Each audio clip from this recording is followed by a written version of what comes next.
Jadi itu tadi terkait dengan 7 safety policy, ya 7 inti dari safety policy A, B, C, D, E, F, G itu adalah 7 daripada safety policy. Harus seperti ini safety policy. Jadi kalau Anda bikin suatu kebijakan keselamatan harus seperti itu ya.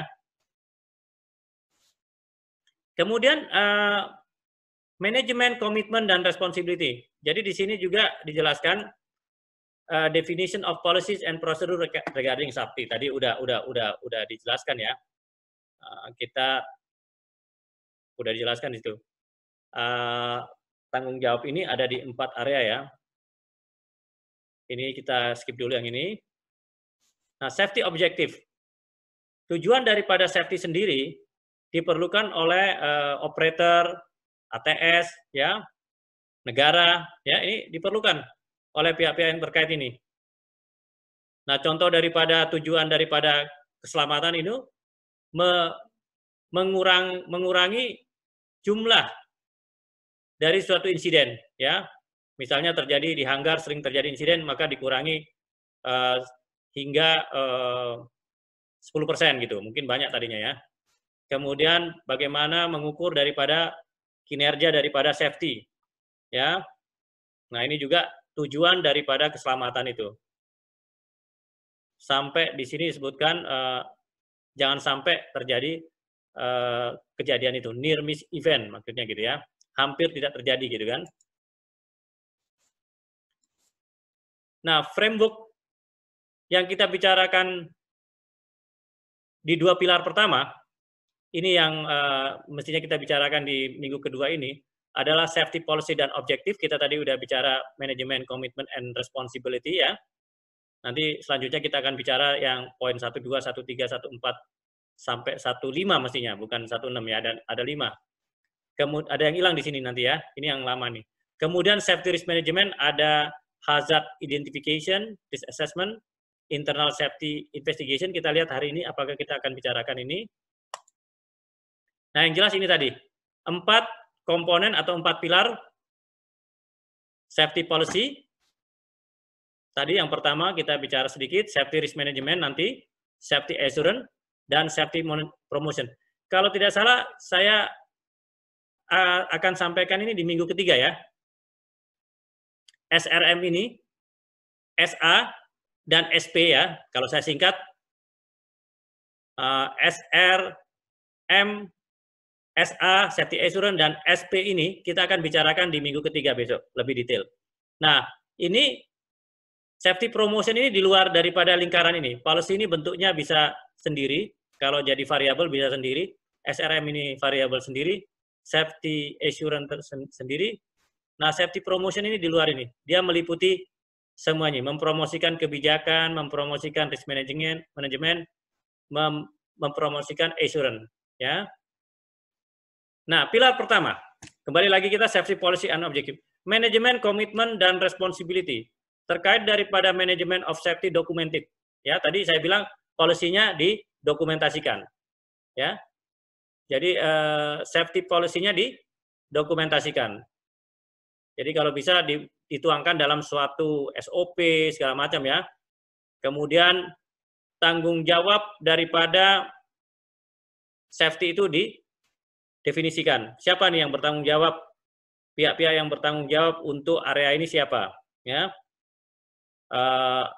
maksudnya tanggung jawabnya itu job desk-nya. Job desk-nya apa aja nih? Terkait dengan keselamatan apa aja nih accountability-nya? Kemudian key safety personnel appointed, ditunjuk orang yang bertanggung jawab di situ siapa? Key safety personilnya siapa? Lalu terakhir SMS documented. Jadi dibuat seperti suatu SOP, didokumentasikan. Safety management systemnya ini didokumentasikan, dibuat suatu manual. Pilar kedua, safety risk management tadi, aktivitas ini bertujuan untuk pertama, mengidentifikasi daripada problem-problem terkait dengan keselamatan dan yang terkait dengan keselamatan, mengimplementasikan solusi awal. Bagaimana nih solusi awalnya untuk mengatasi masalah ini gimana? Ya, nggak ada yang bilang langsung bisa final gitu, nggak bisa. Paling nggak ada tindakan awal itu seperti apa. Jadi kalau Anda punya masalah, Nggak bisa Anda langsung mau tuntas semua itu, kalau nggak bisa tuntas semua, paling nggak di awal dituntasin separuh-separuh ya. Dituntasin yang punya prioritas awal apa, kalau masalahnya banyak. Safety assurance. Tujuan aktivitas ini adalah bertujuan untuk memonitor. Jadi untuk menjamin suatu safety itu perlu ada kegiatan memonitor dan mengontrol. Ini biasanya dilakukan oleh quality control di suatu organisasi quality control yang ini, ya. Kemudian implementasi daripada solusi-solusi tambahan, ya. Nah, di sini termasuk adanya evidence. Jadi kalau Anda dikontrol oleh suatu yang namanya quality control, biasanya dia akan memberikan evidence, temuan-temuan. Oh, ini nggak beres, dia foto. Di lapangan ini banyak sampah-sampah, banyak benda-benda, kalau di tarmac itu di sisi pesawat tuh banyak benda-benda disebut FOD ya, foreign object debris itu. Nah, itu bahaya buat pesawat kalau dia lalu lalang di situ. Nah, dia punya bukti-bukti seperti itu untuk memperkuat temuannya itu untuk membriefing organisasi yang lagi di yang sedang dia audit ya. Nah, ini harus ada eviden-evidennya ya. Atau dia minta mana bukti-bukti kamu sudah memenuhi safety. Misalnya, mana nih stafnya katanya pakai sarung tangan, mana pakai masker misalnya sekarang, mana kelihatan nggak? Nah, kalau nggak ada berarti nggak sesuai dengan evidennya itu, nggak bisa menjamin ya. Kemudian safety promotion, yang kita lakukan sekarang ini kan training, ya kan? Nah, tapi dengan training ini sebetulnya suatu pintu di mana nanti Anda akan melakukan yang namanya policy, ya. Salah satu ini ada SMS ini ya, training SMS ini. Nah, diharapkan Anda setelah melakukan training ini, tentunya Anda tahu policy yang baik seperti apa. Kemudian Anda juga akan tahu bagaimana mengaudit yang baik gimana. Bagaimana Anda bisa mengimplementasikan mengidentifikasi masalah seperti apa, implementasi seperti apa, ya. Jadi tujuan daripada SMS ini sangat komprehensif ya, sangat luas ya. Jadi ya memang itu cukup tebal juga bukunya itu ya, 160 ya. Nah, ini kembali lagi. SMS components.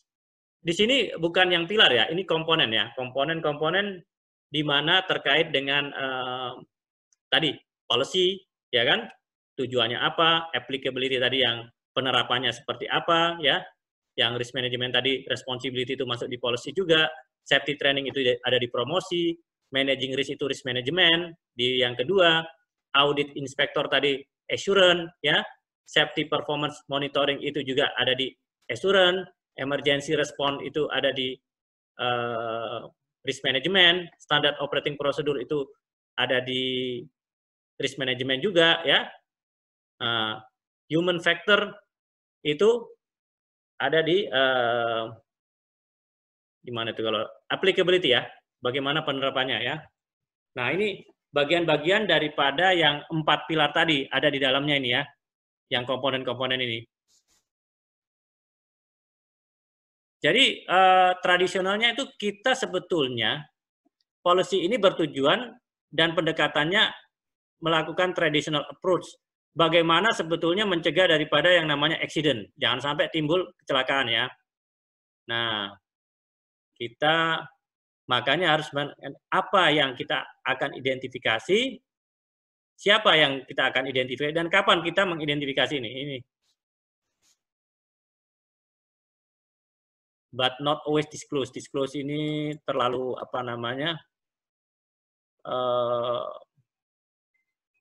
disclose artinya apa nih? Kalau close kan tertutup. Disclose tidak tertutup, ya.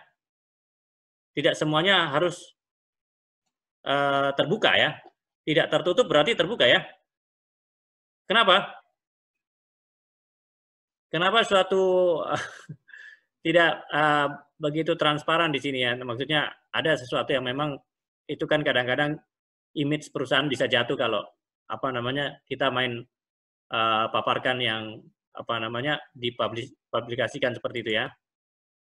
Nah, bagaimana kita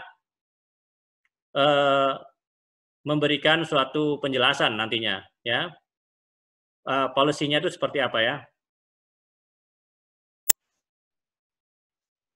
Nah, safety accountabilities of managers. Bagaimana tanggung jawab daripada manajer? Saya kan tadi bilang, safety accountabilities itu dijabarkan tugasnya.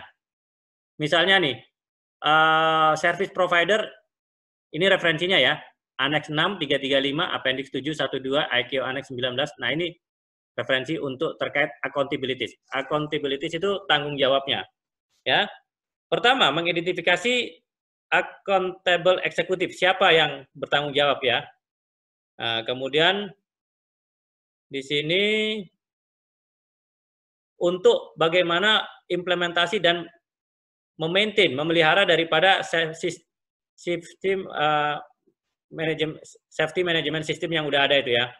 Kemudian kedua, bagaimana secara jelas mendefinisikan ya jalur-jalur atau line-line ya ini lines pihak mana yang bertanggung jawab ya melalui organisasi ini ya, baik yang tidak langsung ya baik termasuk yang langsung yang bertanggung jawab ya. Di sini adalah senior manajemen. Kemudian mengidentifikasi siapa aja anggota dari manajemen yang punya tanggung jawab ini ya. Nah, kemudian juga karyawannya juga gimana nih yang berkaitan dengan ini, yang berhubungan dengan safety performance. Kemudian mendokumentasikan dan mengkomunikasikan safety responsibility ini. Jadi tadi saya bilang sebaiknya ada SOP. Siapa yang ditunjuk itu disebutkan di SOP. Ini tanggung jawab ini si A, tanggung jawab ini si B, ya. Kemudian mendefinisikan level manajemen dan otoritasnya seperti apa untuk membuat keputusan terkait dengan resiko keselamatan yang bisa ditoleransi. Jadi gini, yang level manajemen ini, misalnya pihak manajer, otoritasnya bisa melaporkan langsung ke pemerintah atau bukan, melaporkan ke direktur. Direktur nanti melaporkan kepada pihak terkait seperti itu. Atau boleh juga manajer bisa langsung melaporkan kepada instansi yang terkait. Misalnya kalau di kita ini OTBAN, otoritas bandara. Kalau terkait dengan apa namanya ada insiden segala macam. Kalau karyawan nggak boleh langsung ke situ, takut nanti salah tulis segala macam. Jadi level-levelnya, kalau karyawan lapor ke supervisor, supervisor lapor ke manajer, manajer lapor ke direksi, direksi nanti lapor ke apa namanya instansi lembaga. Nah seperti itu. Otoritasnya seperti itu. Misalnya karyawan otoritasnya cuma sekedar action. Nanti pihak manajer otoritasnya bisa mengeluarkan biaya untuk mengcover seperti ini. Direksi mengcover nilai sekian. Jadi nilai-nilai yang di-cover juga berbeda tergantung levelnya masing-masing ya. Ini tentu saja nilai-nilai yang di-cover ini terkait dengan safety ya. Gitu.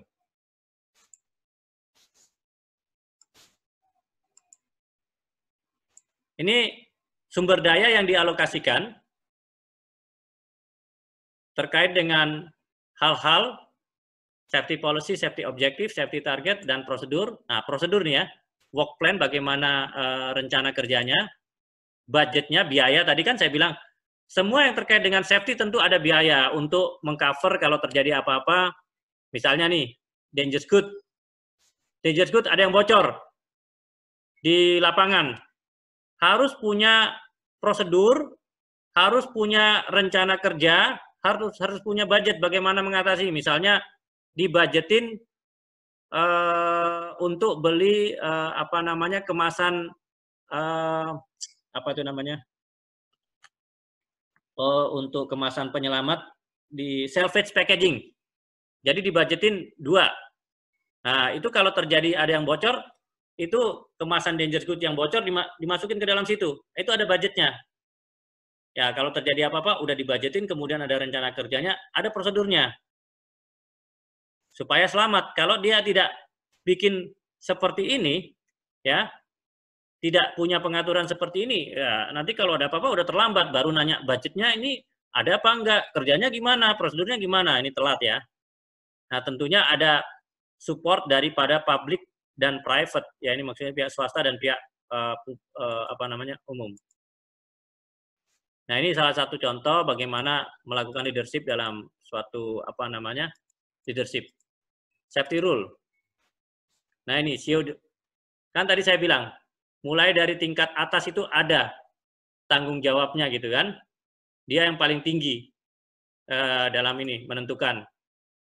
Nah, safety manajernya siapa, safety representatifnya siapa, data analis safety-nya gimana ya. Setiap orang punya peran dalam keselamatan. Bukan hanya safety manager atau safety group. Jadi semua orang punya peran gitu. Jadi bukan hanya safety manager dan safety group ini disebutkan ini safety manager, safety group is not responsible for safety. Jadi semua orang ya. Dokumen manajemen dan staff commitment and response for safety mutual but different. Jadi bagaimanapun juga ada bagaimana mengatur suatu dokumen ya.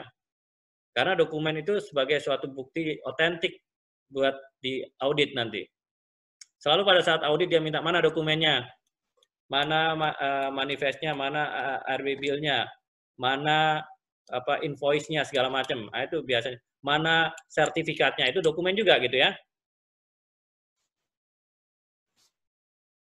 Nah, tipikal daripada safety manager yang diberikan otoritas adalah dia akan memerlukan suatu laporan yang lengkap, ya. Ya, jadi kalau orang ditunjuk sebagai safety manager, misalnya Anda jadi safety manager ya, Anda punya otoritas, Anda minta laporan yang lengkap terkait dengan suatu hal-hal yang dianggap membahayakan organisasi atau mempunyai potensi bahaya. Kemudian Anda juga punya aktivitas audit, ya. Bisa kalau Anda nggak bisa audit, Anda mendelegasikan gitu. Yang penting Anda harus melakukan yang namanya suatu audit. Internal audit, prosedur, dan program. Jadi setiap tahun mungkin bikin program setahun sekali apa 2 kali.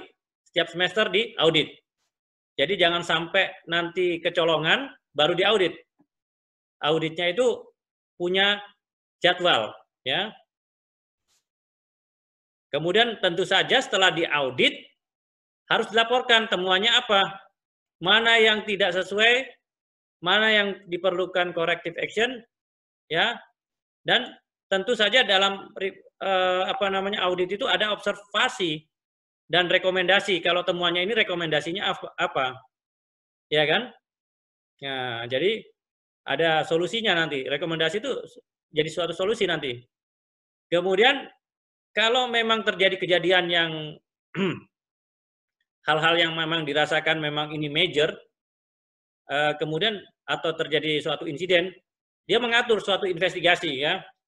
Nah, sesuai dengan prosedur SMS yang udah ada. Investigasi tahapannya harus seperti apa gitu kan. Itu udah diatur dalam suatu SMS yang udah baku ya. Kemudian dia liaise. Liaise itu bekerja sama atau berkoordinasi dengan organisasi dan agensi yang lain ya. Terkait dengan SMS Matter. Jadi katakanlah manajernya PT JAS, safety manager, dia bekerja sama dengan IATA, dia bekerja sama dengan penerbangan, bekerja sama dengan outbound, terkait dengan bagaimana safety itu ya. Nah, kemudian di sini juga ini lanjutannya.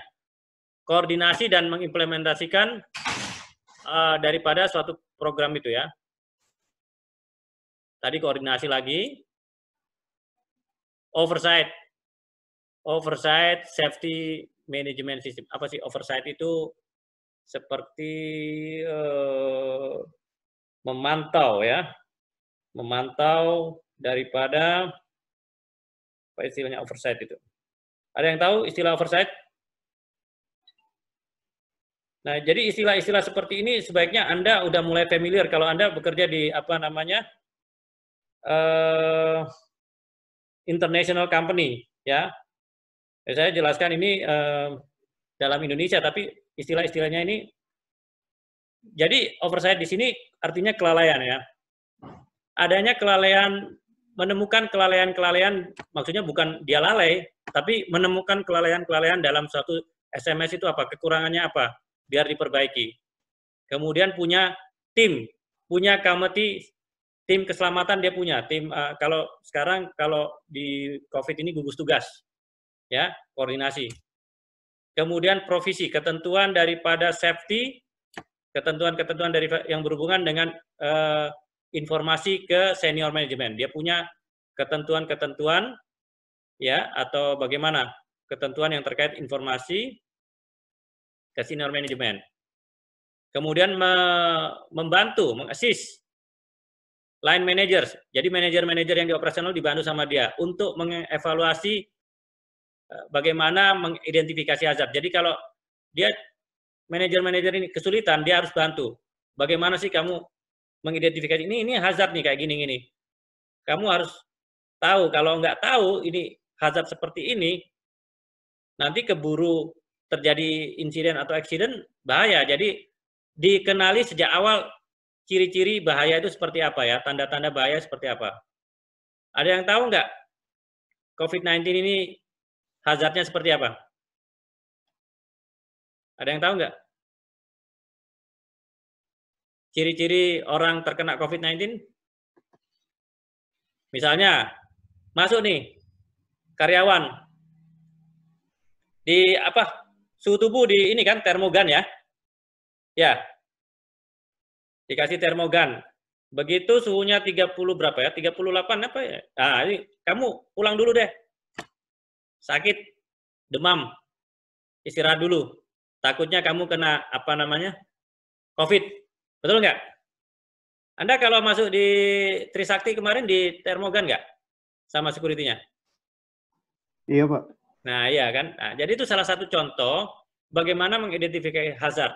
Ini salah satu contoh untuk COVID-19. Nah, bagaimana yang lain kalau untuk di apa namanya hazard di tempat-tempat penerbangan misalnya, oh ini kok berantakan ini apa namanya dokumennya kok kemana-mana, nggak teratur, tempatnya dicari ke sini nggak ketemu. Nah, itu udah hazard. Nanti kalau ada apa-apa susah untuk melakukan solusi gitu kan.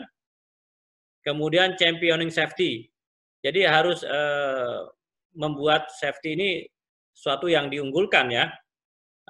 Jadi bagaimana orang bilang safety is number one gitu kan. Karena kalau tidak safety, gimana kita mau bekerja dengan tenang? Bagaimana kita mau bekerja dengan selamat, ya kan? Nah, itu. Kemudian berkoordinasi dengan studi-studi yang terkait dengan keselamatan, ya, termasuk salah satunya mungkin dangerous good, itu juga studi terkait dengan keselamatan. Ini ada lagi nih, safety representative sekarang.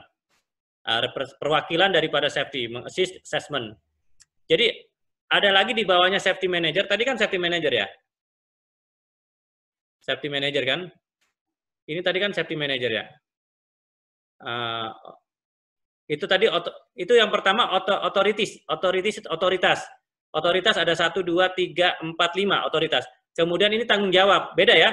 Otoritas sama tanggung jawab beda. Tanggung jawab lebih banyak ke arah koordinasi, ya. Dan ini.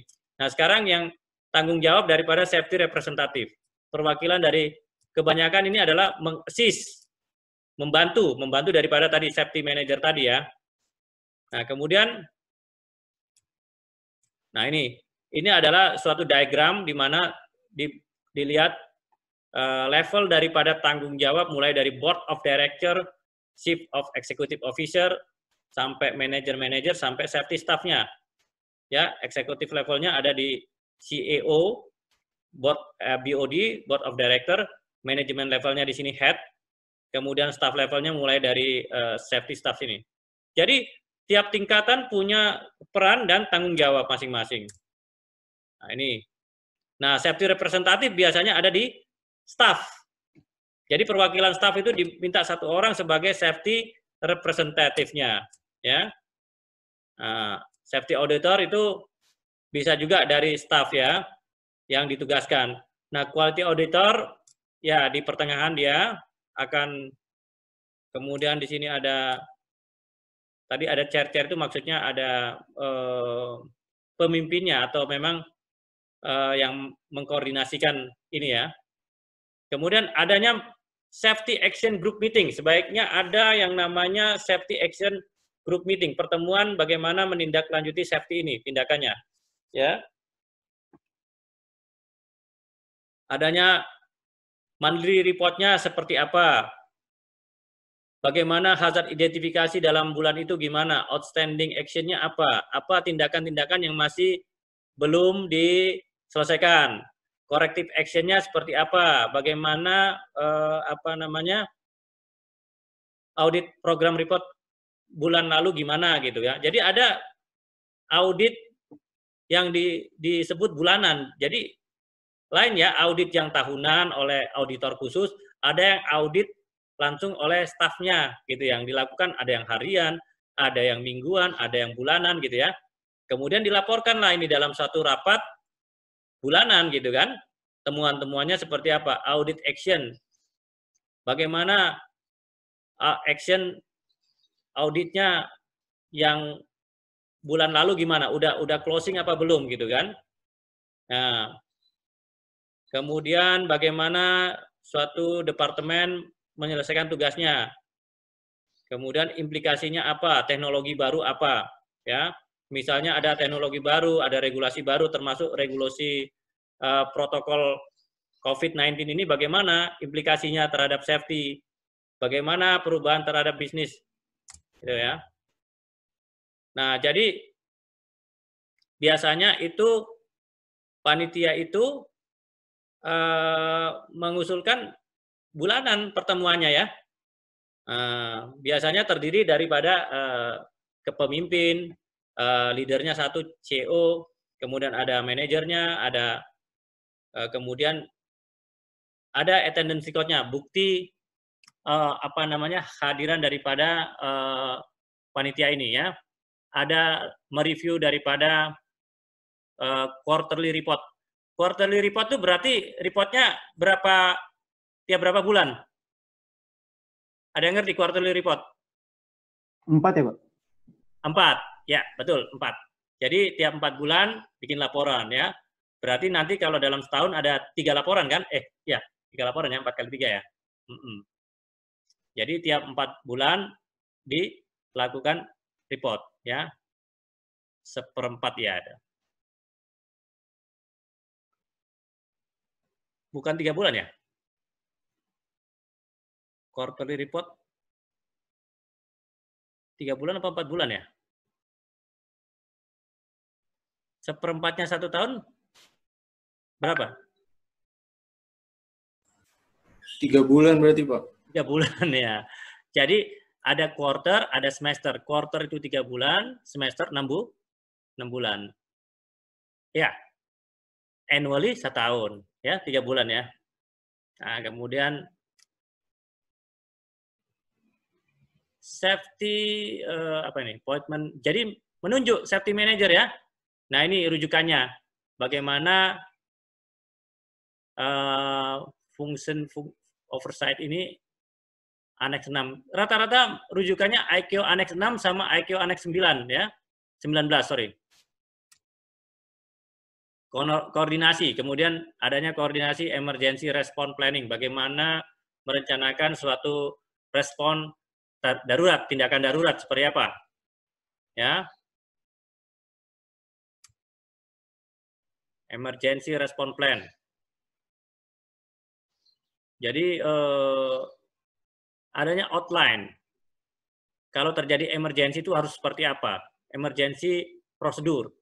Jadi bikin sesuatu yang namanya emergency prosedur ya. Nah, tujuannya dengan emergency prosedur itu ketahuan siapa yang tanggung jawab dalam emergency itu, orangnya siapa yang in charge ya. Kemudian tujuan lain adalah bagaimana kita melakukan jangan sampai orang yang terluka ini banyak. Ini meminimasi injuries ya. Kita menghindari kerusakan equipment, property, dan environment. Jadi sebaiknya itu harus ready, tersedia. Ya, orang yang ditunjuk dalam emergency response plan ini harus standby 24 jam ya. Kemudian up to date, dia harus selalu up to date itu menginformasikan, mengupdate terus ya berita-berita terbaru, kemudian relevan, terkait, dan ada manfaatnya, useful ya. Kemudian melakukan exercise periodically. Jadi ada latihan. Jadi kalau Anda di di perusahaan itu ada yang namanya exercise untuk safety.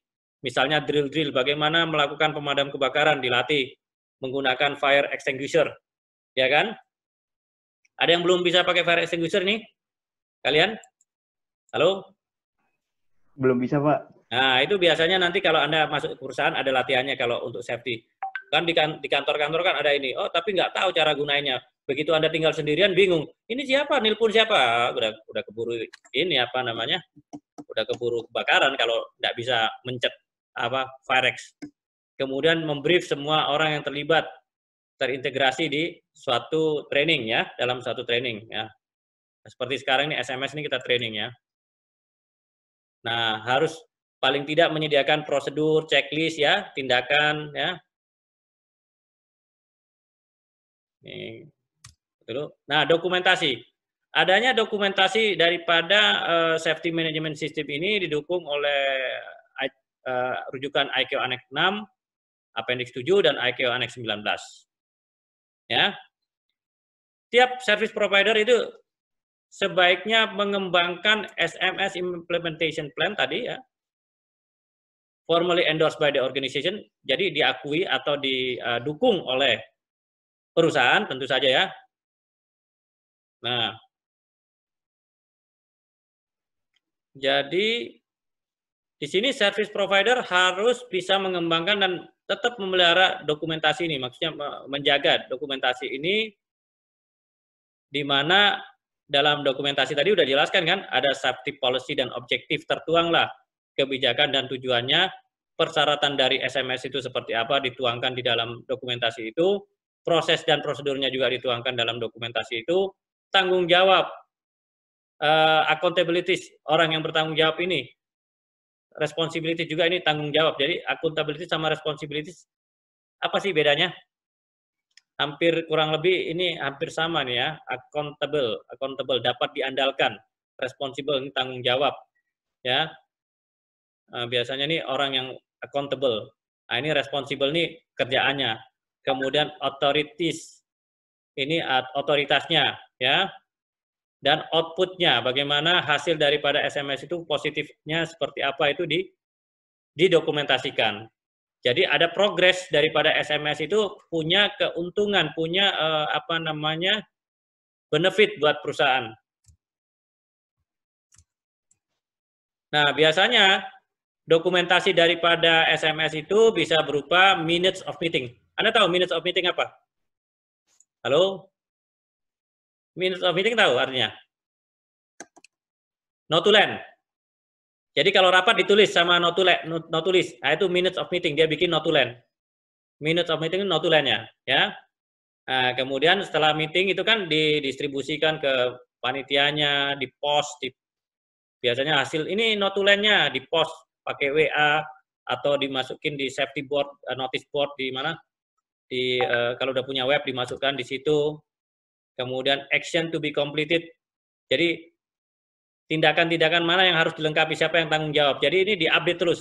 Ini nanti tugasnya si A, ya, misalnya untuk membersihkan benda-benda di bandara nih.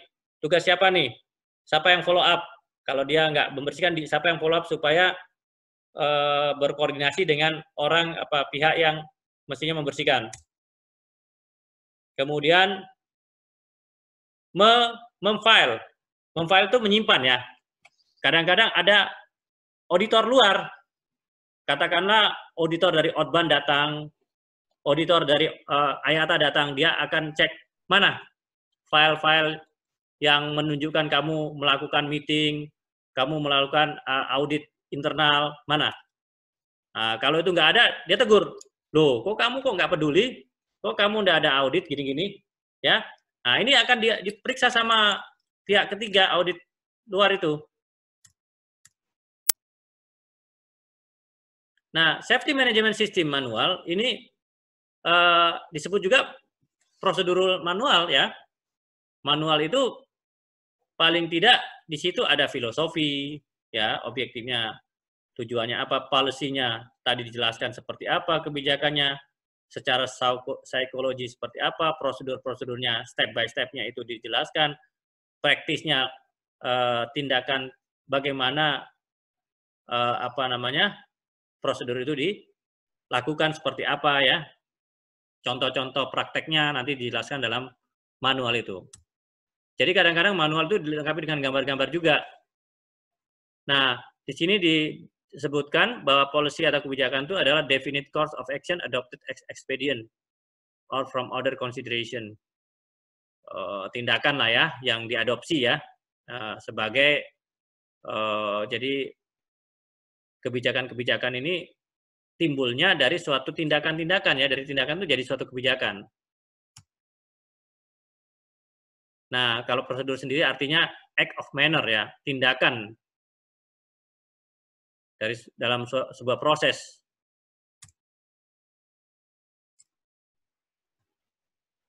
Nah, dalam suatu metode manual ini, suatu persyaratan manual, kalau kita bikin manual, jadi kalau saya bilang manual tuh kadang-kadang Anda di bayangan Anda manual itu seperti prosedur, SOP ya. Nah, tentukan tujuannya yang spesifik apa untuk safety improvement. Jadi tujuan untuk safety-nya apa? Bikin manual ini untuk safety apa? Misalnya saya bikin manual DG handling manual. DG handling manual ini dibikin untuk supaya tidak terjadi kecelakaan terkait dengan barang berbahaya. Nah, seperti itu. Kemudian assign responsibility to individual functional. Siapa yang tanggung jawab nih? Untuk DG handling ini siapa orangnya? Sebutkan namanya, teleponnya siapa. Kemudian ini manual ini dibuat berdasarkan peraturan pemerintah, undang-undang nomor berapa, PM berapa, segala macam, ayata, aturan berapa, itu disebutkan kaitan dengan regulasi-regulasinya.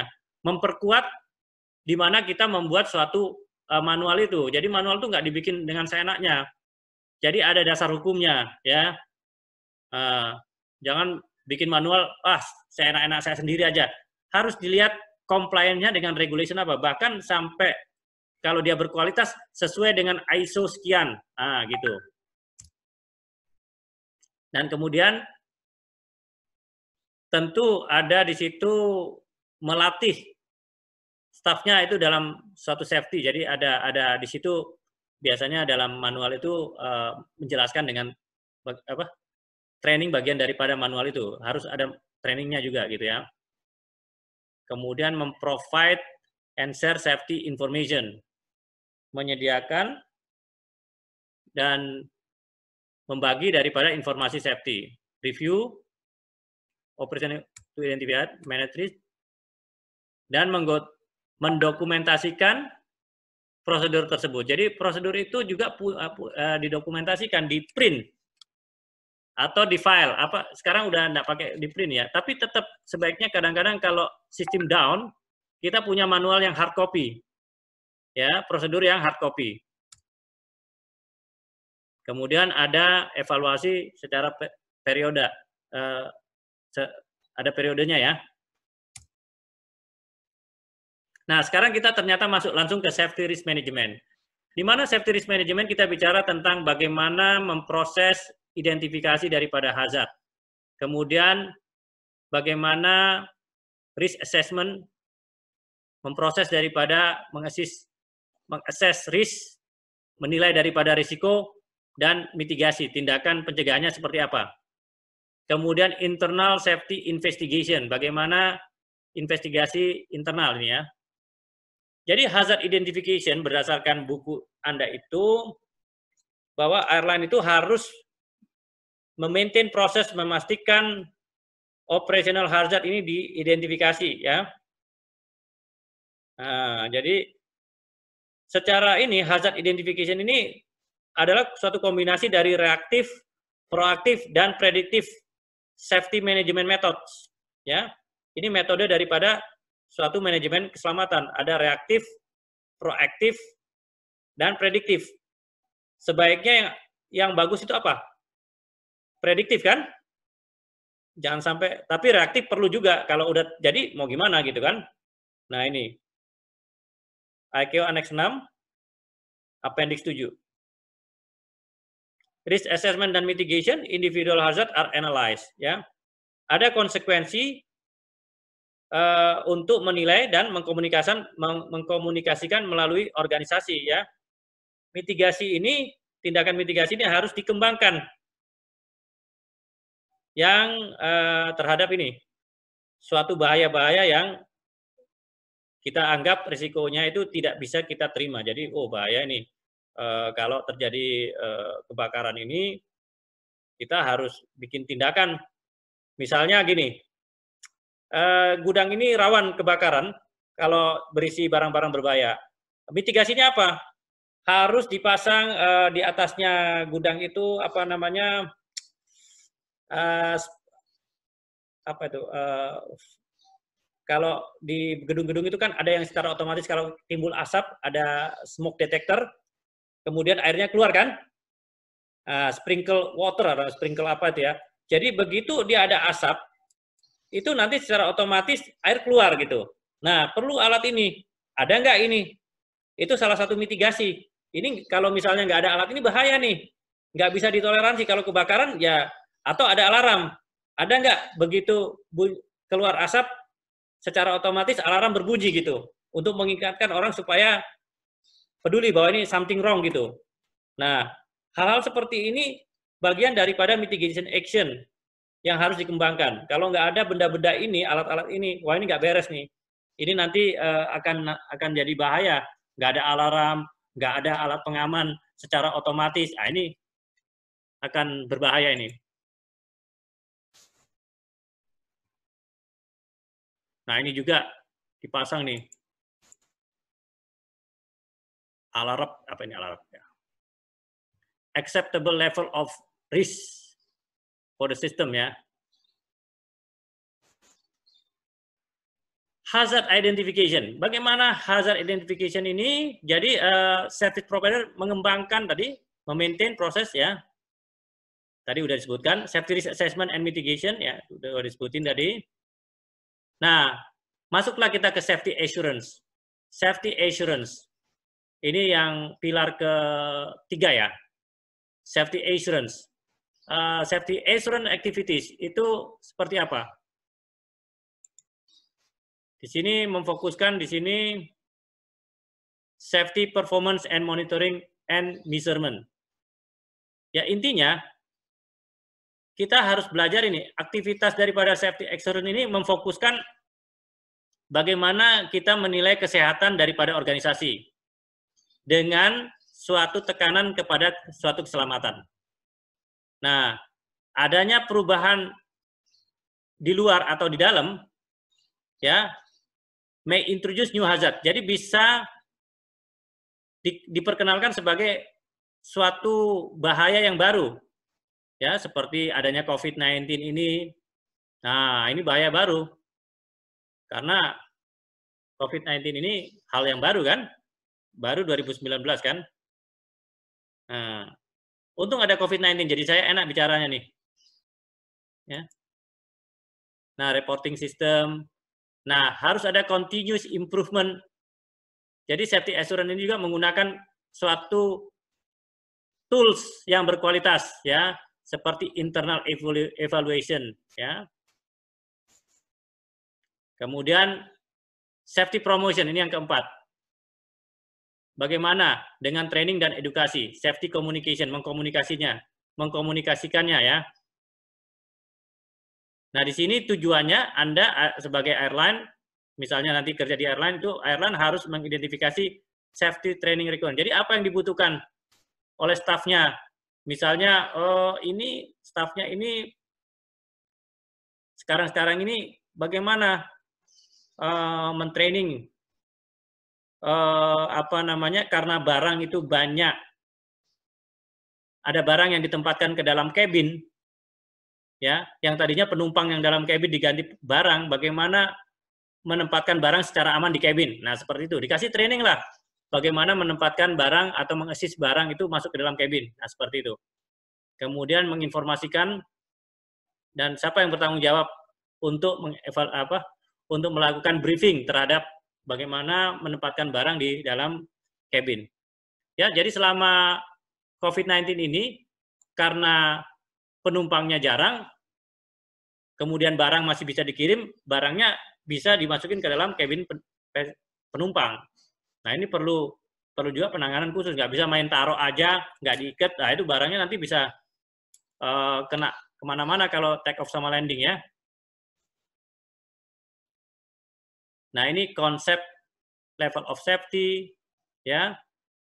Beberapa konsep yang diperkenalkan di sini, tingkat keselamatan, ya, indikasi keselamatan, tujuan daripada keselamatan, ya.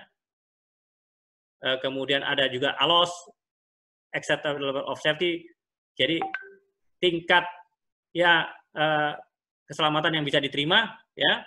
Kemudian ada nilai daripada indikasi safety itu seperti apa, kemudian safety target value. Ini ada konsep seperti ini ya, culture ini seperti apa ya. Nah, kita masuk ke video ya. Back. Today we're diving into the first safety management system pillar, policy. This pillar features 5 subcomponents. Commitment and responsibility of the management. Ini bagian pertama ya, pilar pertama ya. Possibly eliminating anything that threatens aviation safety. Kelihatan di sana kan? Ultimate responsibility for safety involves service providers appointing a responsible manager committed to implementing and maintaining SMS. Kelihatan di sana ya, Rizky ya? Identification of key safety staff. Kelihatan ya, Rizky ya? This means that Videonya. service providers must have a method of safety to establish, develop, administer, and maintain effective SMS. Coordination of procedure planning in the case of danger. This essential component is about planning for emergencies. And finally, SMS documentation must be established to describe safety goals, SMS requests, and more. At the end of the day, policy, the first SMS pillar, outlines the framework, responsibilities, and foundations for the other 3 pillars. Nah, dia Ready to learn more ya. about pillar number 2? Tune into our next video. Nah, jadi langsung dia ke pilar nomor 2 ini, jadi berhubungan terus nih videonya ya. Nah, ini penjelasan lebih enak dengan gambar nih. It's Abhisab again. Today we're talking about the second SMS pillar you need to know about, risk management. Obviously, this is critical in the aviation industry, identifying risks and dangers and proposing solutions accordingly. The goal here is to assess and reduce the possibility of negative consequences, controlling them in a valid and acceptable way. Naturally, risks and hazards are always changing, which is why periodic checks and upgrades are crucial. When it comes to planning and system design, risk identification is vital, setting the foundation and framework for daily safety operations. All aviation service providers are responsible for collecting, recording, and processing safety data through various reactive, proactive, and predictive methods. Ini yang tadi reaktif, Once a proaktif, hazard has been prediktif ya. identified, risks can be analyzed, and a team can be assigned to review and improve upon problematic areas. By mitigating the likelihood of a negative event, we can keep the aviation industry safer for all. Ready to move on? Let's learn about safety assurance in our next video. Nah, next videonya langsung ketiga dia. Safety assurance.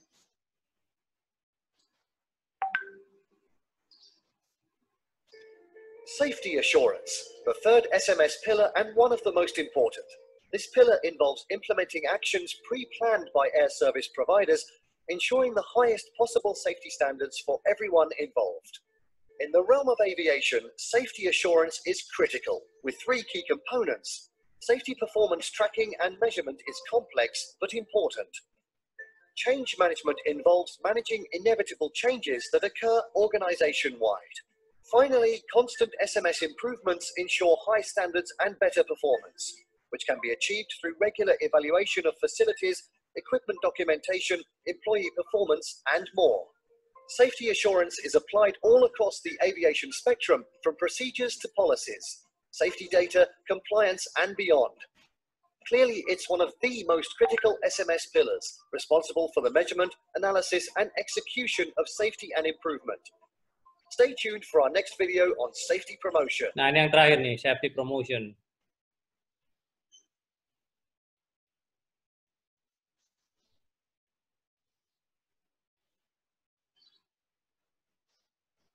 Welcome back. Today we're looking at the fourth and final SMS pillar, safety promotion, based on changing safety insights. Safety promotion is all about improving safety all across the aviation spectrum through training, education, and communication. According to the ICAO, training programs are crucial for providing comprehensive SMS training for aviation personnel. The goal is to shape staff who are skilled, competent, and knowledgeable enough to perform their SMS duties with confidence. Training and education differs from organization to organization and from worker to worker. Next up is safety communication, which means staff must be 100% conscious, informed, and competent on the SMS. Communication models include presentations, bulletins, and policies and procedures. It's clear to see that the fourth pillar is paramount in spreading the word about safety and keeping the aviation landscape safe. From training to communication, safety promotion strengthens the safety environment for everyone. Nah, ini yang cuma review yang safety policy dan objektif itu aja tadi ya. Di sini ada safety accountability, appointment of key personnel, ini udah kita bicarakan tadi. Jadi tujuan daripada itu menyatakan minimum component of safety policy. Ya, ini tadi sebetulnya kita udah menyinggung sebentar ya. Jadi tujuannya kita belajar ini adalah suatu safety policy itu adalah suatu organization yang harus sebaiknya based on clear genuine board level commitment, komitmen daripada tingkat direksi malah ini ya, board level ini direksi, bukan, ya board BOD, board of directors ya. Jadi tingkat atas ini benar-benar harus komit ya. Orang bawah bottom itu tergantung bawah atasnya ya, gimana ini ya. Kemudian accountability, di sini bikinlah yang namanya struktur untuk apa namanya safety organisasi itu mestinya punya struktur sendiri seperti ini contohnya yang figur 22 ya. Nah ini kalau dia udah punya struktur seperti ini aman lah ya. Nah, kemudian ini tujuannya ini top level accountabilities ini may not be delegated but responsibilities ya, dia harus punya tanggung jawab, ya, harus cascaded, harus di cascaded itu di apa ya? Nanti kita lihat artinya apa. Melalui organisasi ya, maka semua aspek daripada safety aviasi ini tercover, ya. Safety department juga ini bertujuan untuk menyediakan suatu pelayanan ke organisasi ya, seperti sebuah manajemen safety yang dianggap sebagai inti daripada bisnis proses. Ya. Kemudian individual ini juga akan punya collective responsibilities. Individual dan collective affecting. Jadi collective responsibility maksudnya tanggung jawab sama. Itu akan mempengaruhi kinerja daripada safety. Nah, ini ditekankan untuk semua karyawannya harus ditekankan ya. Itu dia accountability ya. Ini kalau terkait dengan accountability ada key learning point-nya di situ. Ingat, Anda belajarnya lihat daripada key learning point ya. Misalnya appointment of key safety personnel. Bagaimana menunjuk suatu safety personnel? Dimulai dengan safety review committee. Ada namanya panitia untuk mereview daripada safety. Nah, safety review committee ini ada tanggung jawabnya di sini, memonitor efektif daripada SMS, monitor ada corrective action gini segala macam nih ada. Tugasnya juga memonitor effectiveness dari safety supervision, kemudian memastikan appropriate resources. Nah, nanti di sini ada baca tugas daripada SRC ini. Kemudian di sini juga ada SAG. SAG ini Safety Action Group, ya. Jadi ada grup-grup kelompok-kelompok safety-nya gitu ya. Nah, di sini SAG ini apa tujuannya nih? oversees operational safety performance, ya, koordinasi, jadi mengkoordinasi resolusi mitigasi, kemudian mengassess safety impact, koordinasi. Dia tujuannya dia sifatnya koordinasi nih, SAG nih ya. SAG itu di bawahnya SRC nih ya. Nah, tujuannya kita belajar ini dalam sebuah organisasi yang kecil ya, safety manager ini bisa ditugaskan ya. Ada tanggung jawab, beberapa tanggung jawab yang berbeda. Termasuk di situ ada flight safety, ground safety, quality, dan juga security di situ. Ini tanggung jawab terkait dengan safety manager. Ya, bisa meliputi flight safety, ground safety, quality, dan juga security. Kemudian dalam organisasi yang besar, dia akan memiliki yang namanya directors, ya, have directors leading specialist department. Jadi direktornya langsung punya punya tugas untuk memimpin departemen khusus, ya. Jadi ada khusus memang kalau di organisasi yang besar, direktur untuk safety-nya juga ada, safety director ya. Nah, kemudian ini feedback dari SMS ini. Nah, bagaimana feedbacknya ini? Ada safety management system policy, kemudian masuk ke sistem planning, kemudian setelah di planning diimplementasikan, kemudian measurement, dievaluasi, kemudian direview, kembali lagi ke safety management system policy. Setelah direview hasilnya apa? Polisinya ada yang dirubah apa enggak? Nah, ini adalah suatu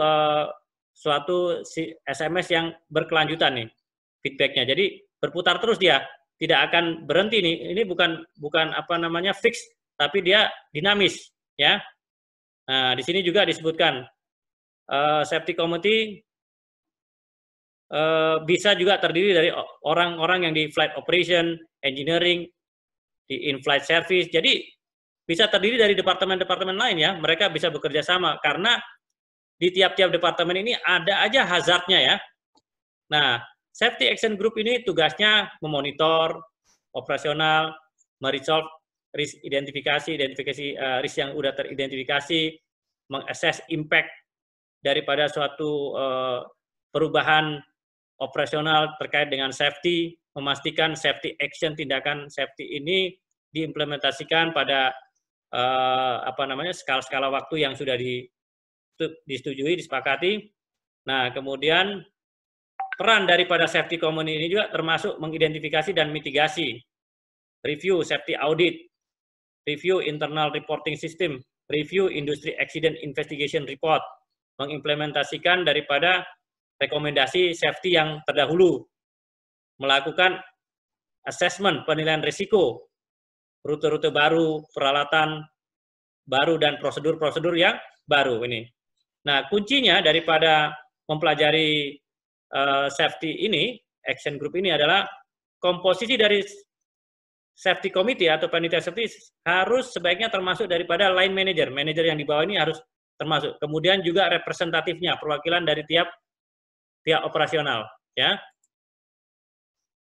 Nah, kondisi daripada emergency response planning, ya, condition-conditionnya itu ada airport itu diatur di ICAO Annex 14, airline di sini juga diatur tanggung jawabnya, ya.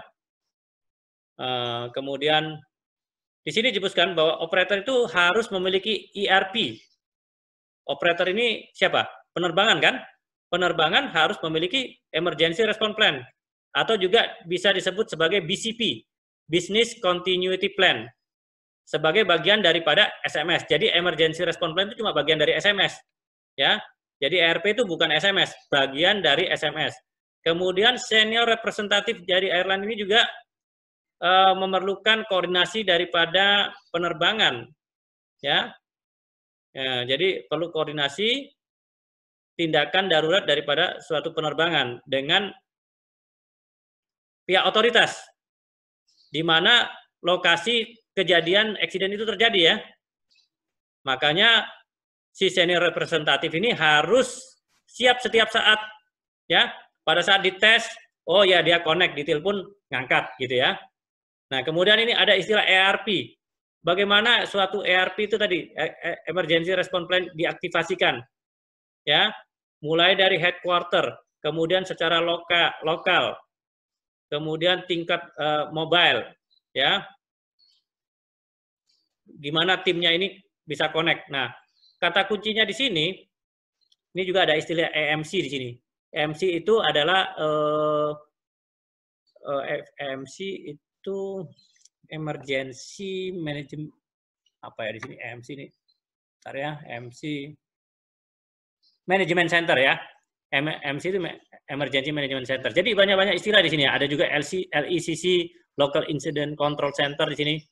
Nah, kata kuncinya di sini, airline itu sebaiknya memiliki 3 area respons atau tanggung jawab atau respon. Di sini mulai dari tingkat headquarter, local, dan mobile. Ini rekomendasinya ya. Kemudian exact prosedur to be adopted, ya, prosedur yang baik untuk diadopsi adalah tergantung daripada ukuran daripada airline. Maksudnya airline-nya besar nggak organisasinya, ya, corporate strukturnya seperti apa, networknya banyak nggak, tipe operasionalnya seperti apa. Jadi beda domestik sama internasional, yang punya pesawat dikit sama pesawat banyak itu beda dia punya prosedur ya. Ada yang sederhana, ada yang kompleks. Kemudian emergency response plan. Jadi ini ada lihat di sini. Ada 8 poin. Saya hitungnya cuma 7 ya. 1 planning, training, system, analisis. 1, 2, 3, 4, 5, 6, 7. Baru 7. Ini kok 8? Coba nanti lihat di buku Anda. Saya hitungnya 8 nih. 7. Analisis, planning, training, system, competence, simulation, exercising.